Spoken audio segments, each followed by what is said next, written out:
O meu nome é Lígia Amâncio, fiz uma carreira associada à investigação sobre as questões de igualdade e de género. Estou neste momento aposentada, mas continuo interessada no tema e acompanho e coordeno no ISCTE uma parceria com um projeto europeu sobre igualdade de género nas instituições do ensino superior.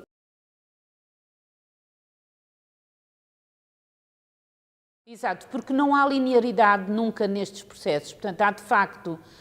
Portugal faz um esforço, as políticas públicas sobre a igualdade inserem-se num enorme esforço que o Portugal democrático fez de se alinhar, digamos, com o mundo civilizado e democrático onde queria fazer parte, não é? E, portanto, toda a legislação e todo o esforço de criação de organismos de monitorização da igualdade, políticas para a igualdade, etc., vai sendo feito logo desde os primeiros tempos a seguir à Revolução. Portugal tem, do ponto de vista legislativo, algumas peças extremamente progressistas, que na altura em que foram aprovadas até eram muito avançadas, por exemplo, a licença para o pai, dos dias obrigatórios de licença para o pai, que hoje já existem em vários países, mas na altura em que foi aprovado foi muito inovador, mas não tem esta mesma evolução ao nível do conhecimento, exatamente porque o trabalho de ensinar as questões de género e de as integrar no panorama da formação científica nunca foi realmente assumido pelas instituições portuguesas. E isso é que explica que, em muitos aspectos, às vezes há retrocessos tremendos ou há questões em relação às quais há manifestações de grande arcaísmo, como certas sentenças que surgem sobre casos de violência doméstica que nos parecem completamente medievais e anteriores a pré-democráticas, não é? Mas isso acontece em Portugal porque, de facto, há um enorme déficit de conhecimento sobre estas áreas e a maior parte dos profissionais não sente necessidade de se formar sobre essas áreas porque também não lhe foi criada essa curiosidade durante o seu percurso escolar.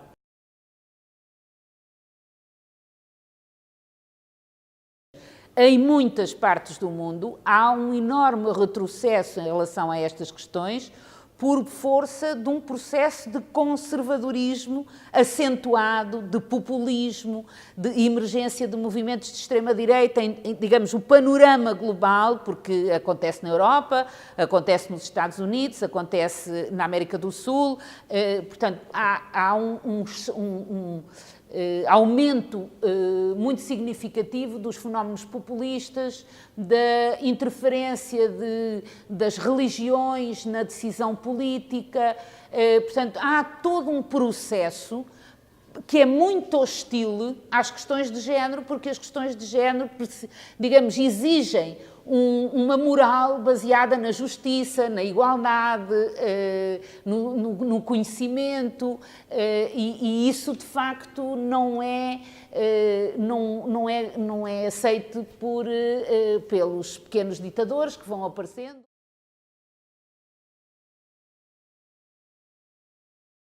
Eu julgo que, ao nível,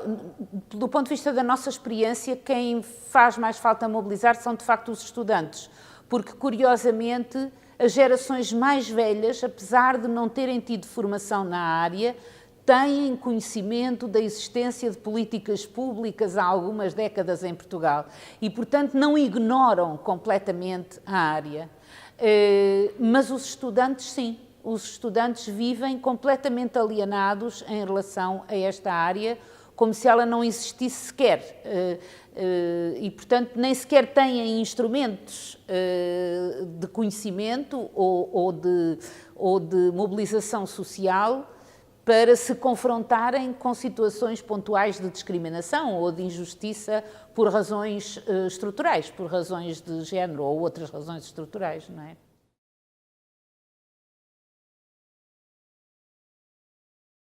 Eu acho que em Portugal nós temos um problema, um déficit de conhecimento que vem já do secundário. A forma como a questão, por exemplo, do feminismo português é completamente omissa nos programas do secundário. É mais fácil os nossos estudantes do secundário conhecerem o movimento dos negros americanos pelos direitos cívicos, e ainda bem que os conhecem, mas é mais fácil eles conhecerem esse movimento do que o movimento feminista português, que teve uma primeira vaga importantíssima, que se diluiu depois nos anos 40, 50 e 60 na luta antifascista, e razão pela qual Portugal não tem de facto um feminismo de segunda vaga, porque depois também teve uma guerra colonial, etc., por um conjunto de circunstancialismos históricos, mas tinha tido um feminismo de primeira vaga importantíssima, com produção de pensamento, com intervenção social, com publicações, etc., e as nossas gerações mais novas ignoram completamente esse legado, que é nosso, que faz parte da nossa cultura, não é? Mas que as pessoas não conhecem, também ninguém lhes ensina.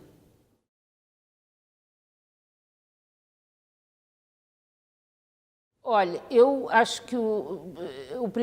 a primeira coisa que nós temos que fazer é, de facto, não nos deixar intimidar por este argumento da ideologia de género, porque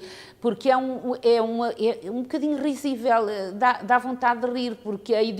o género é uma ideologia, seja ela qual for, seja o das pessoas que o utilizam como insulto, seja o das pessoas que estudam a sua composição na forma de ver o mundo, não é? Portanto, é sempre uma ideologia, e parece ser um bocadinho lamentável e algo caricato que haja pessoas que utilizam isso como insulto, mas isto mostra também o tipo de fenómeno a que o conservadorismo atual e o populismo nos confronta. É que há pessoas